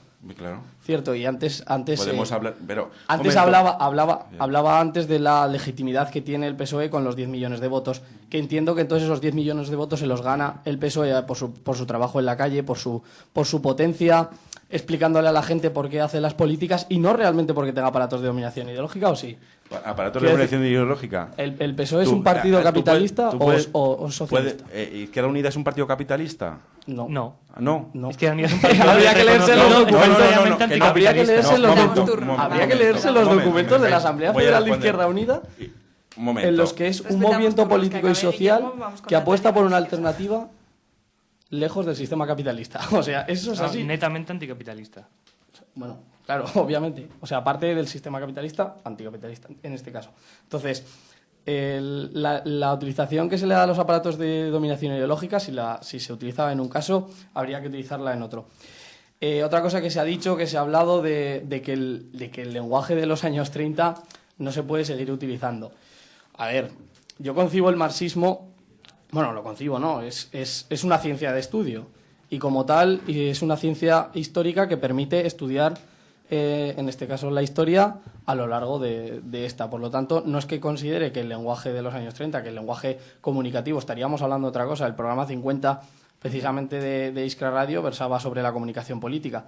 Pero aquí estábamos hablando de otra cosa, ¿no? Se estaba hablando del estudio. Es que el marxismo sigue vigente para poder estudiar la actual situación de lucha de clases y para estudiar la realidad de esta crisis estructural del capitalismo. Por lo tanto, esto de rechazar una ideología, no, es que esto, si esto es de hace 120 años, esto no sirve para nada, pues lo siento mucho, pero a lo mejor considero que si de verdad el PSOE hiciese honor a sus siglas e incluso hiciese honor a su fundador y cogiese el marxismo por la mano y lo hiciese, estaríamos hablando en otros términos y posiblemente nos llevaríamos mejor en términos políticos. Natalia. Bueno, nuestra pinza igual es vuestro PSOE, ¿no? Más o menos. Entonces, quiero decir, son réditos... No, parecido, pero lo que pasa es que nosotros nos apoyamos en hechos políticos y no se puede decir en ningún momento que Izquierda Unida ha apoyado al PP en políticas económicas de corte liberal. Vale, Guillermo. Otra cosa... Yo entiendo tu discurso sobre los medios de comunicación y además lo comparto, que más que medios de comunicación son medios de desinformación. No obstante, a partir de la base de que toda la sociedad poco menos que es analfabeta y que vota sin tener ningún tipo de criterio ni ningún tipo de conocimiento, pues también me parece un poco radical. Yo creo que una de las... yo creo que la columna vertebral del socialismo es la igualdad de oportunidades. Esta igualdad de oportunidades en un sistema capitalista es inviable, es imposible completamente. Ahí estamos completamente de acuerdo. Estoy completamente de acuerdo también en el tema de la clase media. Para mí la clase media es un invento. ¿Qué es clase media? ¿Cobrar 700 euros por trabajar 40 horas semanales? Es un invento que realmente cuajó en un sistema en el que la sociedad compraba cosas que no necesitaba con dinero que no tenía, y es uno de los problemas de la crisis. Ahora bien, hay que entender que nosotros no somos una isla aparte del mundo. O sea, nosotros vivimos en un sistema, más que nos pese, a mí a la primera, vivimos en un sistema capitalista, y dentro de este sistema lo que yo pido, y supongo que la sociedad en su mayoría, en el corto y medio plazo, son políticas que lo que hagan sea que esa brecha social existente y que existe prácticamente desde que el mundo es mundo, sea cada vez más pequeña. Que la sociedad disponga de una serie de prestaciones sociales que hagan que ya no que los ricos sean menos ricos y los pobres menos pobres, pero por lo menos que todo el mundo tengamos derecho a la sanidad, tengamos derecho a la educación, tengamos derecho, pues eso, a un abrigo social que nos garantice que a la mínima de cambio no nos vamos a quedar en una cuneta. Yo solo no hay que poner ningún matiz al discurso que acaba de hacer Natalia, pero con lo de los medios y tal, simplemente por defender a todos los militantes, para todos los concejales que día a día están pateando sus pueblos y trabajando con sus ciudadanos, que son nuestro gran medio de comunicación que tenemos. Ese es nuestro gran medio. Porque justamente a día de hoy, hablar de los medios de comunicación y hablar que el Partido Socialista es el dueño de los medios de comunicación o de una parte o de un sector, en fin, que cambiamos de tema. Sí, bueno, vale. Jorge, Guillermo y cambiamos. Bueno, le dejo a Guillermo que hable un momento de lo de los medios de comunicación, que parecía que quería decir que algo de eso. Es que, a ver, que yo en ningún momento he dicho que esté escrito que el Partido Socialista tiene en su poder un medio de comunicación. Simplemente estoy diciendo que el sistema capitalista, a través de los medios de comunicación, que son sus aparatos de dominación ideológica, consiguen que la atención se centre en el Partido Popular y en el Partido Socialista, y que por lo tanto la alternativa política para la gente que los contempla, estos medios de comunicación, sea o votar al PP o votar al PSOE. ¿Tú crees que la gente vota por lo que dice el país o el mundo? ¿En serio? Evidentemente sí, no tiene ¿En otra. serio? No tiene otra. No, vamos a ver. ¿En serio? ¿Me vamos vas a ver. decir que los abuelos de mi pueblo votan por lo que diga el país? No. El pueblo no tiene una educación política real de estudio de lo que está sucediendo en este país, que no sea un medio de comunicación. El pueblo tiene la vivencia. Y el pueblo sabe cuándo vive mejor o cuándo vive peor. Y por eso voto al PP, y como lo hace mal, voto al PSOE. Y por eso, como el PSOE lo hace mal y el PP me acuerdo que lo hizo mal, pero fue hace 8 años, vuelvo a votar al PP. Pero Guillermo, si tú dispones de una serie de criterios a la hora de meter tu papeleta en una urna, ¿por qué consideras que el resto de la sociedad no lo tiene? ¿Puedes repetir la pregunta? Que si tú tienes criterio cuando vas a una urna a meter tu papeleta, ¿por qué consideras que el resto de la sociedad no lo tiene? Porque yo me fijo en algo más que lo que me dicen los medios de comunicación. Intento estudiar y es lo que... ¿Y por qué crees que la sociedad no lo hace? No lo hace porque los medios de comunicación no se presenta otra alternativa que no sea el Partido Popular y el Partido Socialista. Pero es que tú vamos a ver, y vamos a basarnos en algo que no me gusta. No sé si habéis dado cuenta que antes no he querido hablar mucho de las elecciones porque es algo en lo que de verdad me cuesta tratar. Vamos a hablar de los debates electorales que existen antes de las elecciones. ¿Cuántas personas van a los debates electorales desde que el mundo es mundo? ¿Cuántas? Diego. Una. No. Dos, perdón. Van dos que representan unos mismos intereses, en eso tienes razón. Hombre, conseguimos que hubiera debates. Pero, y luego conseguimos que hubiera debates a 5. Ya, vamos a ver. El problema es que por los medios de comunicación... Porque si vamos a tanto por ciento, tendría que haber un representante de CiU, de Esquerra... Hombre, o sea, pues... Bueno, puedo intervenir ya que te cedí un momento la palabra, pero no para que hablara todo el mundo. A ver, acaba Guillermo y ya le damos la palabra a Jorge para que se desfogue. Lo que quiero decir es que antes de unas elecciones, en los medios de comunicación vemos debates políticos entre un poli malo y un poli bueno. El poli malo es en el que ese momento está gobernando, ya sea PSOE o PP, y el poli bueno es el que presenta la alternativa política. Y entre eso, la gente que lo ve tiene que decir, a ver cuál me gusta más en este momento. No se da posibilidad, es que ya, fíjate lo que te digo, es que ya no se da la posibilidad. Y que la Unidad Nuria sacó 20 diputados, nunca con tu planteamiento, Jorge, nunca, y lo sacó 23 diputados. Vamos a respetar los turnos que no lo acabamos nunca, Jorge. A ver, yo creo que en ningún momento ninguno de nosotros dos ha dicho ni ha pretendido decir que la gente sea tonta y que le digan exactamente todo lo que tiene que hacer, ¿vale? Eso no es así, ni ha sido así nunca. Ahora, evidentemente existen mecanismos de dominación que igual no son tan evidentes como el que tal medio defienda tal partido, que a veces lo hay y otras veces no. Ahora, el discurso general de consenso democrático en esta democracia que estamos y de alternancia entre dos grandes partidos, eso está ahí, que evidentemente también por momentos históricos puede que parezca que se rompe un poco, pero ahora la verdad se defiende ese tipo de sistema. Al igual que te puedes encontrar con medios como yo que sé, ahora La Sexta, que parece que está cuestionando un poco algo del sistema social, también por audiencia, no hay que olvidarlo, pero que al fin y al cabo todos los grandes medios de comunicación están completamente comprometidos con el sistema de mercado porque son empresas. Es que no puede ser de otra manera. Pero... Y evidentemente, tanto Partido Socialista como Partido Popular son partidos comprometidos con el sistema de mercado. Por lo tanto, son partidos que les viene bien. En algún momento mejor, en otro momento peor, y evidentemente hay relaciones dialécticas entre sociedad, medios y todo esto. No hay algo que sea tan claro como para decir, sí, mira, esta pobre gente está manipulada y lo hace así. Hombre, pues tan evidente no es. pero sí que hay dominación ideológica y creación de esos falsos consensos que luego parece que son tan evidentes, y que la gente no solo vota, o sea, ni solo vota al PSOE o al PP porque sean tontos y estén manipulados, ni porque tengan muchísima conciencia y hayan votado en conciencia. Hay una relación entre ambas cosas. Y la dominación ideológica en los sistemas capitalistas avanzados, y eso lo sabéis, es muy potente. Es muy potente en muchos aspectos. Medios de comunicación, educación, incluso cultura popular en la que también se ha ido introduciendo. Hay muchas formas de dominación, y evidentemente lo que se intenta es dar un aspecto de pluralidad para que en realidad las bases del sistema no sean cambiadas. Y comentando lo que decías antes de lo de la sanidad, la educación y tal, a ver, es que no son compatibles con el sistema de mercado a largo plazo, básicamente porque tanto eso como lo ha sido la industria, como lo ha sido la energía, como son pues prácticamente cualquier sector que mueva algo de dinero, son nichos de mercado que las grandes empresas quieren para ellos. Por lo tanto, tarde o temprano, en el momento en el que estén fuertes, van a hacer su ofensiva para quedarse con ellos. Así que durante un tiempo se puede mantener una ilusión de que pueden coexistir, pero luego se ve que cuando se ven fuertes se los quedan para ellos. Y en ese momento, Perdón, solo un apéndice. Es decir, Vale, que no todo es el mundo anglosajón. Es decir, existen experiencias socialdemócratas en los países nórdicos donde el capitalismo ha tenido freno. Que también están en retroceso, ¿eh? Bueno, es que en retroceso está todo el mundo. Es decir, menos Sudamérica. Pero no vayamos al mundo anglosajón. Es decir, el modelo anglosajón no. El modelo anglosajón liberal es el que defiende el Partido Popular. Es decir, no defendemos el modelo anglosajón nunca lo hemos defendido. Y entonces, en contra de ese modelo anglosajón está donde se tienen que poner los límites, en lo que tenemos que estar hablando. Poner límites al estado del bienestar que bien ha definido antes Natalia. Bueno, pues pasamos ya a nuestra sección de memoria histórica. Memoria histórica. La socialdemocracia en el siglo XX.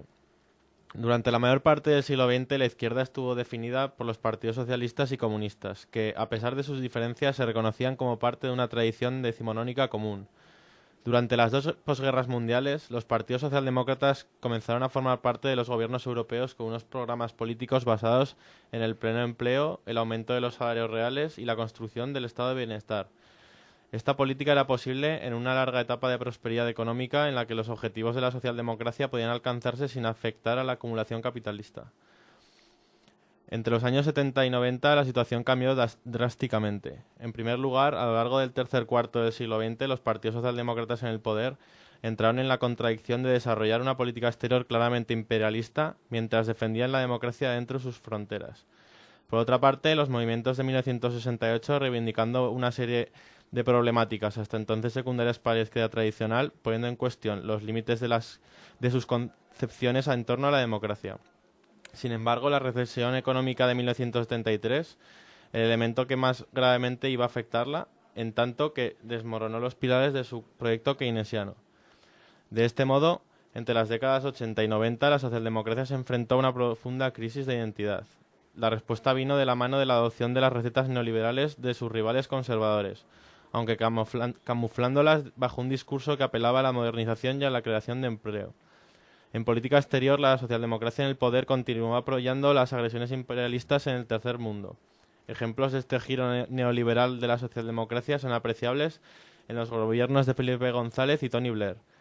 En el contexto actual, cabe preguntarse si la socialdemocracia, y en particular el PSOE, tiene alguna intención de responder a la agresión antidemocrática de los mercados, o si, por el contrario, pretende volver a gobernar para seguir apuntándola a través de medidas como la reforma del artículo 135 de la Constitución española en 2011. Vamos ya, seguimos aquí hablando, vamos con la última pregunta del debate. En el documento de conclusiones de la conferencia se plantea una reforma fiscal en la que se afirma, y cito literalmente, que se recaudaría 50.000 millones de euros más en los próximos 5 años sin subir los impuestos. ¿Cómo es esto posible y si estáis a favor de no subir impuestos? Yo no estoy a favor de no subir impuestos. Yo creo que esa fue otro de los errores de decir que bajar impuestos es de izquierdas. Es totalmente un error. y es básico. Es decir, un sistema del bienestar tiene que estar sustentado en los impuestos directos. No podemos estar sustentando un sistema o intentarlo sustentar, que es el engaño, a base de impuestos indirectos. Al igual que los módulos del IRPF no pueden desaparecer y llegar al tramo único del IRPF es una aberración, y los tramos únicos del IRPF deben aumentarse. Y entonces, los 50.000 millones, ahora me pillas fuera de juego, Natalia, no sé. Yo estuve en la conferencia política, pero no estuve en economía, porque no soy economista. Aparte creo que ahora saldrán aquí mis compañeros, pero aparte creo que los 50.000 millones, si no me dices más datos, lo siento, pero no te puedo dar más explicaciones. Pero sí que creo que la política de impuestos es fundamental y que a gran parte de los 30 años del Partido Socialista se ha hecho una buena política impositiva, y de la conferencia también te puedo decir que salió el aumento impositivo a las grandes fortunas. Eso sí que fue. Es un poco contradictorio, ¿no? Hombre, Pues es dice que nos igual, van a subir es los que impuestos, como a ver, que me has un pillado aumento- fuera de juego, no me importa reconocerlo, es decir, no tengo que hacer postureo de ningún tipo, pero me quiero recordar que dice que no se subirán impuestos a las clases medias y rentas No, bajas. pone lo que he leído. Bueno, lo pongo en duda. Pero Bueno, se puede leer, está el documento público en internet. Yo tampoco sé muy bien a qué hacer referencia, porque reconozco que el tema económico yo no lo controlo. Yo reconozco, y lo reconozco abiertamente, que cuando se cuestionó el tema de los impuestos en la conferencia política yo me llevé las manos a la cabeza, y lo reconozco sin ningún tipo de vergüenza. La izquierda no puede hacer un discurso contrario a los impuestos. No se puede.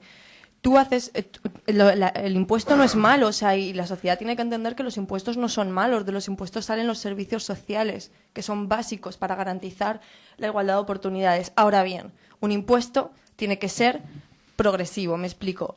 Quienes más tienen pagan más que quienes menos tienen.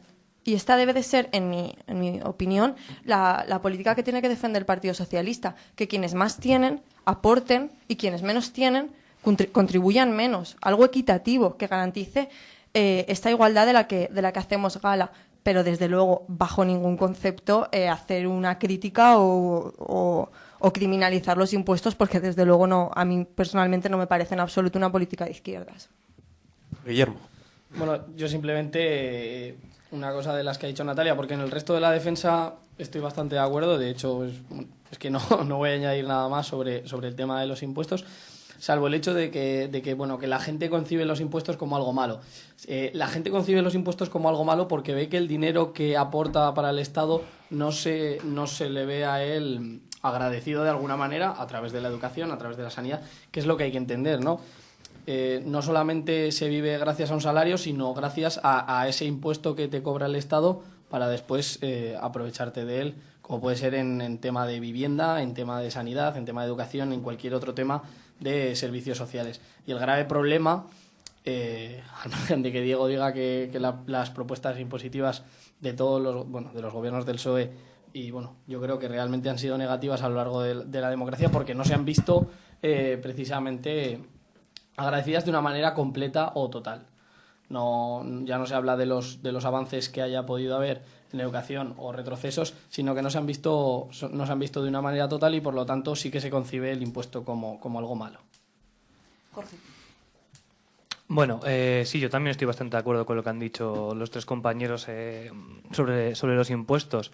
No estoy de acuerdo con lo que comentaba Diego, de que toda la política del Partido Socialista en nivel impositivo ha sido acertada.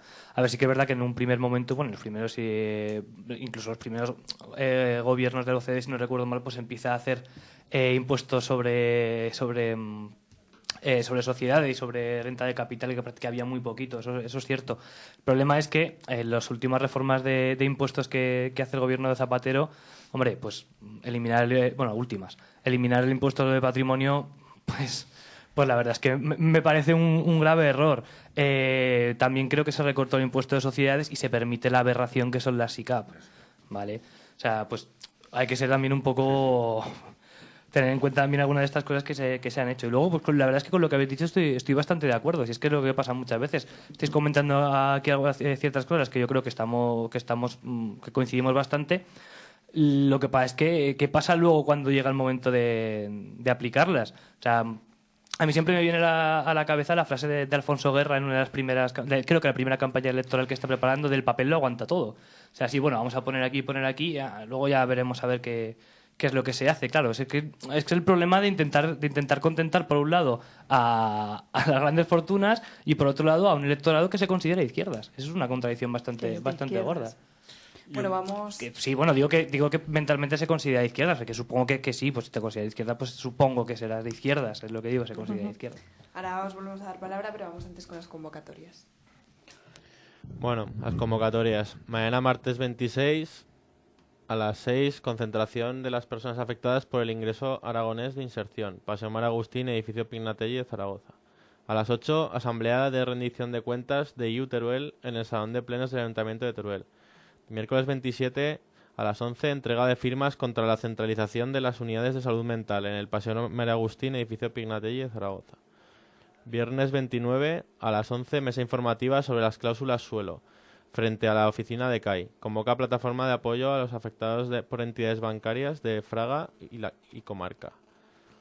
A las 12, concentración de la campaña Los lunes al sol por la rendición de Pablo, compañeros de FCC en la Plaza del Pilar, oficina de turismo de Zaragoza. Sábado 30, concentración a las 12 contra el robo de las pensiones en la Plaza de España de Zaragoza. A las 12 también, manifestación contra el 11 desde la Puerta de Alcalá hasta la calle Sevilla de Madrid. Y luego, por último, el martes 3, a las 7, acto de IU sobre la reforma de las pensiones en el Centro Cívico de Delicias de Zaragoza. Bueno, pues vamos ya con las últimas palabras del debate de hoy y nos dais vuestras conclusiones. Empezamos. Diego, ¿qué querías hablar? Bueno, vale. Por un poco el tema antes de ver los impuestos y tal, y de la cultura española, estoy muy de acuerdo, igual que en este país hay una cultura española de que se premia o se da palmadita al que estafa de Hacienda. Yo creo que son dos cosas que van unidas y que realmente hay que cambiar, porque hay que decir que cuando se estafa Hacienda nos estamos estafando a nosotros mismos. Y cuando ves los impuestos o no, hay un problema, que a lo mejor, ya lo he dicho antes, es que la gente ha tomado como necesario y como suyo algo sin saber el por qué está ahí, como es el médico, como son las becas, etcétera. Entonces también, yo siempre digo que cuando pecamos los socialistas de una cosa cuando estamos en gobierno, que es de la mala publicidad propia. No somos capaces de vender nuestros logros como deberíamos, porque hemos conseguido que la gente piense que tiene un médico porque tiene derecho a tener un médico, que lo tiene, pero se ha olvidado que quién lo puso. Entonces esto era por cerrar el tema de los impuestos. Vale. No, yo, bueno, con respecto a este tema, simplemente darle la razón a Guillermo en lo que ha dicho, que no sé si me he expresado bien, pero por supuesto yo defiendo una política impositiva y defiendo lo que he dicho, que quienes más tienen aporten más y que quienes menos tienen aporten menos, y sobre todo eso, que no se criminalicen los impuestos, porque a fin de cuentas que tengamos prestaciones sociales sale de una política de impuestos. Bueno, pues cerramos ya el tema de impuestos, si os parece, y vamos a ya despedir el programa de hoy. Gracias por habernos acompañado. Si queréis darnos unas últimas conclusiones sobre el debate. No, yo simplemente quería agradecer nuevamente la invitación, como ya lo hicimos la otra vez. Quería acordarme también, nada, muy brevemente, de que hoy es el Día contra la Violencia Machista, que llevamos más de 50 mujeres asesinadas este año por esta lacra, que sigue matando y que seguirá matando mientras siga habiendo impunidad en las instituciones. Yo también agradeceros la invitación, que hemos estado muy a gusto, que cuando queráis podemos volver a debatir. Se han quedado muchos temas. Se han quedado muchos temas. Vendré más preparado en economía, ya lo advierto, pero que está muy a gusto y que da gusto poder debatir con tranquilidad. Bueno, yo voy a hacer una despedida un poco... Yo de darle más brea al PSOE, pero... Crispante. No sé... Bien, yo sí, es cierto que hemos estado muy a gusto. A ver, no me puedo negar a hacerlo, ¿no? Y simplemente, bueno, pues que quería decir que para el mal de la clase trabajadora, Lamentablemente al PSOE le debemos algunas de las malas políticas que ha gestionado. Y de las buenas. Hombre, sobre todo uno en los tiempos difíciles se va a acordar siempre de las malas, ¿no? Que son las que le hacen sufrir. Y nada, simplemente que está demostrado que esta economía de mercado no sirve para llevar la vida de una manera más humana. Y ahí tenemos el drama del paro, que jamás ha bajado del 8% desde que comenzó la mal llamada democracia, y que bueno, que aquí los compañeros que de verdad se mojen más en las cuestiones económicas y que ojalá superemos algún día esta fase capitalista. Jorge. Bueno, pues voy a terminar un poco volviendo a responder la pregunta que daba nombre al programa de hacia dónde va el PSOE. Y bueno, mi opinión es que el PSOE está en un momento de reflexión y de un poco de retraimiento para pensar, sobre todo para ver cómo vuelven a ser ante la sociedad la única alternativa posible, o presentarse como única alternativa posible y volver a intentar dar otra vez cuerda a la rueda del bipartidismo. Y bueno, ya he dicho esto, agradecer a los dos compañeros, Natalia y Diego, muchas gracias por venir, y la verdad es que he pasado buen rato y creo que ha estado bastante interesante. Y que repetimos, ¿no? Sí, no, por mi parte. Yo esperaba que Guillermo acabase con alguna frase filosófica. No, hoy no cito a nadie. Cuando queráis. Bueno, pues gracias a todos por venir y nos vemos en el próximo programa, nuestro número 52, que tratará sobre antifascismo. Buenas noches y recordar que los lunes a las 10, Iskra Radio. Béni soit Dieu, le Père de Jésus, le Christ notre Seigneur, qui nous a bénis et comblés des bénédictions de l'Esprit au ciel et dans le ciel. Por otro lado, la burguesía jamás cederá el poder sin combatir y sin verse obligada por la acción revolucionaria de las masas.